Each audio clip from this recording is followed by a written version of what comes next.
అందరికీ నమస్కారం. మనం మన ఆరోగ్యాన్ని బాగు చేసుకోవాలని ఎన్నో ప్రయత్నాలు చేస్తుంటాం. డాక్టర్లు కూడా రకరకాల సలహాలిస్తుంటారు కదా.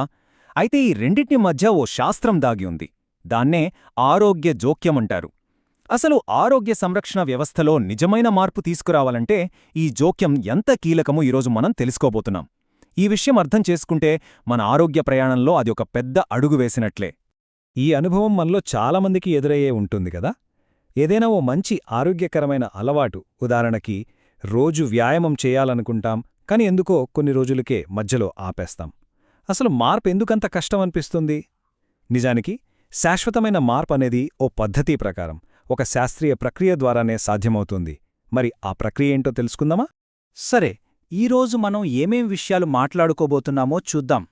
మొదట ఆరోగ్య జోక్యం అంటే ఏంటి, ఆ తరువాత నిపుణులు వాడే 3 ప్రధాన పద్ధతులు ఏవి, అలాగే సైకియాట్రిస్ట్, సైకాలజిస్ట్ ఈ ఇద్దరి మధ్య తేడా ఏంటో కూడా చూద్దాం. ఇక మార్పు తీసుకురావడంలో డాక్టర్ పాత్ర ఎంత ముఖ్యమో అర్థం చేసుకుని చివరిగా ఇప్పటి ఆరోగ్య సంరక్షణ వ్యవస్థలో ఉన్న సవాళ్లను కూడా చర్చిద్దాం. సరే, మరి మొదలుపెడతాం. ముందుగా ఈ ఆరోగ్య జోక్యం అనే మాటకు అసలు అర్థమేంటో చూద్దాం. అంటే సింపుల్గా చెప్పాలంటే ఇది అనుకోకుండా జరిగే విషయం కాదు. ఇది ఒక పక్కా ప్లాన్తో, ఒక నిర్దిష్ట లక్ష్యంతో మన ఆరోగ్యాన్ని మెరుగుపరచడానికి చేసే ఒక పని అన్నమాట. ఉదాహరణకు, సిగరెట్లు మాన్పించడానికి ఒక కౌన్సిలింగ్ ప్రోగ్రాం పెట్టడం, లేదా ఒక ఏరియాలో అందరూ వ్యాయామం చేసేలా ప్రోత్సహించడం, ఇవన్నీ ఆరోగ్య జోక్యాలే. అయితే ఈ జోక్యాలంటే కేవలం సలహాలిచ్చి వదిలేయడం కాదు. అసలు విషయమేంటంటే ఇవి మన ఆలోచనా విధానాన్ని మారుస్తాయి, మనకు చుట్టూ ఉన్న వాళ్ళ సపోర్టు పెరిగేలా చేస్తాయి. అలా మన ఆలోచనల దగ్గర్నుండి మన చుట్టూ ఉన్న వాతావరణం వరకు మార్పు తీసుకురావడం ద్వారా ఒక లోతైన శాశ్వతమైన మార్పు సాధ్యమవుతుంది. ఇక్కడ చూపిస్తున్నట్టుగా మన మనసు నుంచి సమాజం దాకా అన్ని స్థాయిల్లో ఈ మార్పును ప్రేరేపిస్తాయి. సరే, ఆరోగ్య నిపుణులు ఈ మార్పు తీసుకురావడానికి కొన్ని పద్ధతులు వాడతారు. వాళ్ల దగ్గర ఒక టూల్కిట్ ఉంటుందనుకోవచ్చు. ఇప్పుడు మనం ఆ టూల్కిట్లోని 3 ముఖ్యమైన సాధనాలేంటో చూద్దాం. ఈ టూల్కిట్లో ప్రధానంగా 3 సాధనాలు ఉంటాయి. 1 సైకియాట్రిక్ జోక్యాలు, 2 సైకోఫార్మకలాజికల్ చికిత్స, 3 సైకలాజికల్ జోక్యాలు. వినడానికి పేర్లు వేరువేరుగా ఉన్నా మంచి ఫలితాల కోసం చాలాసార్లు వీటిని కలిపి ఉపయోగిస్తారు. సరే, ఇప్పుడు ఒక్కొక్క దాని గురించి వివరంగా చూద్దాం. ముందుగా సైకలాజికల్ జోక్యం. మొదటిది సైకాలజికల్ జోక్యం. దీన్నే మనం సింపుల్గా టాక్ థెరపీ అని పిలుస్తాం. అంటే మాట్లాడటం ద్వారా చేసే చికిత్స అన్నమాట. ఇక్కడ ఏం జరుగుతుందంటే, ఒక థెరపిస్ట్ పేషెంట్తో మాట్లాడి వాళ్ళ సమస్యలేంటో అర్థం చేసుకుంటారు, తర్వాత వాటిని పరిష్కరించడానికి కలిసి ప్రయత్నిస్తారు. ఇది ఒక లక్ష్యాన్ని పెట్టుకుని చేసే ప్రక్రియ. ఈ టాక్ థెరపీలో చాలా పవర్ఫుల్ టెక్నిక్ ఒకటుంది. అదే కాగ్నిటివ్ బిహేవియరల్ థెరపీ, అంటే సిబిటి. ఇక్కడనే ఈ త్రిభుజం చూస్తే మనకు చాలా క్లియర్గా అర్థమవుతుంది. చూడండి, మన ఆలోచనలు మన ఫీలింగ్స్ని, అంటే మన భావాలను ప్రభావితం చేస్తాయి. ఆ ఫీలింగ్స్ మన ప్రవర్తనను కంట్రోల్ చేస్తాయి. మళ్ళీ ఆ ప్రవర్తన మన ఆలోచనలను మరింత బలపరుస్తుంది. ఇదొక సైకిల్ అన్నమాట. ఈ గొలుసులో ఆలోచనలు, ఫీలింగ్స్, ప్రవర్తన ఈ మూడింటిలో ఏ ఒక్కదాన్ని మార్చినా మొత్తం సైకిల్ మారుతుంది. అలా మనం ఆరోగ్యకరమైన ప్రవర్తనలను అలవర్చుకోవచ్చు. సరే, ఇప్పుడు చాలామందికుండే ఒక కన్ఫ్యూజన్ని క్లియర్ చేసుకుందాం.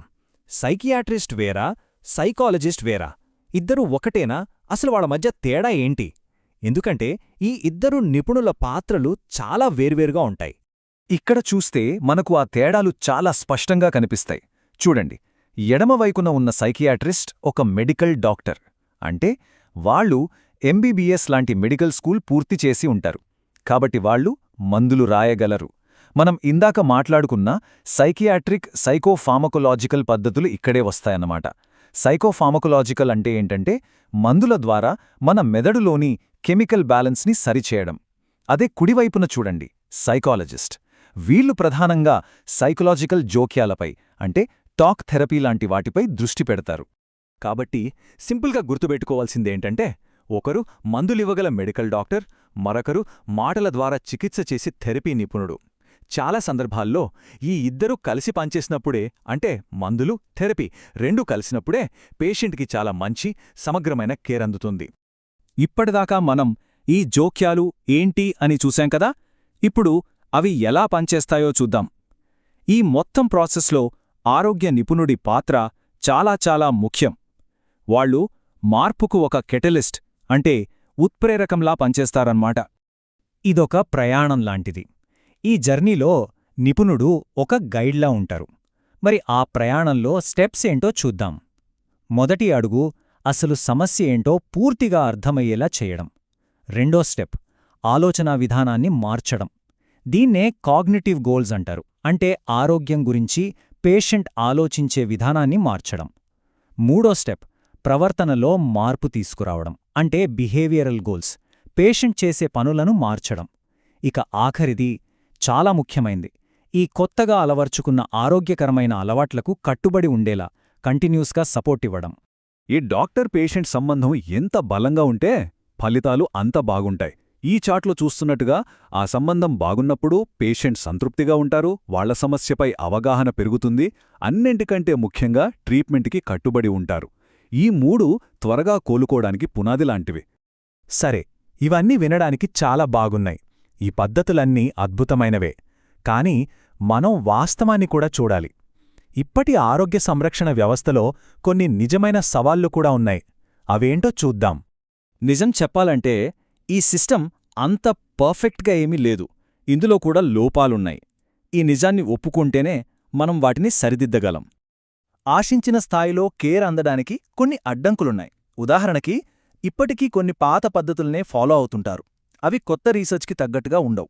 అలాగే ప్రతి డాక్టర్ పేషెంట్ మధ్య ఉండే బంధం ఒకేలా ఉండదు గదా. దానివల్ల ఒకే సమస్య ఉన్నా సరే ఇద్దరు వేరువేరు వ్యక్తులకు అందే కేర్ క్వాలిటీలో తేడా ఉండొచ్చు.